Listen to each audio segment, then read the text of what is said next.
வணக்கம். எங்களுடைய சுட்டி கண்ணம்மா எங்க போறாங்க பார்த்தீங்கன்னா, ஒரு ஹார்வெஸ்ட்டுக்கு தான் போறாங்க.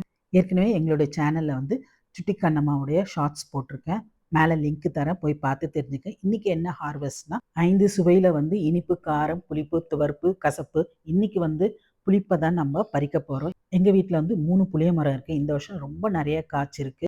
இந்த மரம் வந்து 40லேருந்து 60 அடி உயரம் வரைக்கும் வளரும். 200 வருஷம் வரைக்கும் நமக்கு பயன் தரும்.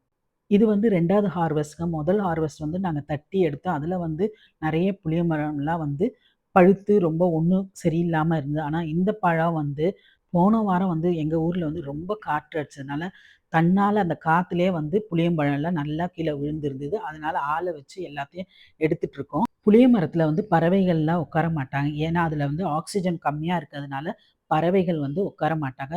இந்த அக்காங்கலாம் எல்லாமே புளியங்காய் எல்லாம் பறிச்சு எடுத்துட்டு போயி நல்லா காய வச்சுட்டோம் ஒரு நாள் ஃபுல்லா. அதுக்கப்புறம் மறுநாள் தான் வந்து உடைச்சு எடுத்தாங்க.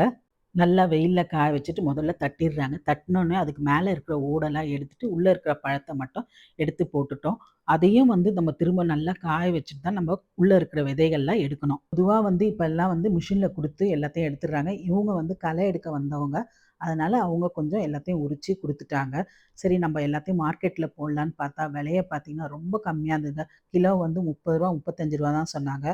எப்பவுமே ஒரு பொருள வந்து நம்ம டைரக்ட்டா வித்தோம்னா நமக்கு லாபம் கிடைக்கும். இல்ல இன்னொருத்தர்கிட்ட நம்மளுடைய பொருள குடுத்தோம்னா, அவங்க விக்கும்போது நமக்கு வந்து நஷ்டம் ஏற்பட வாய்ப்புண்டு.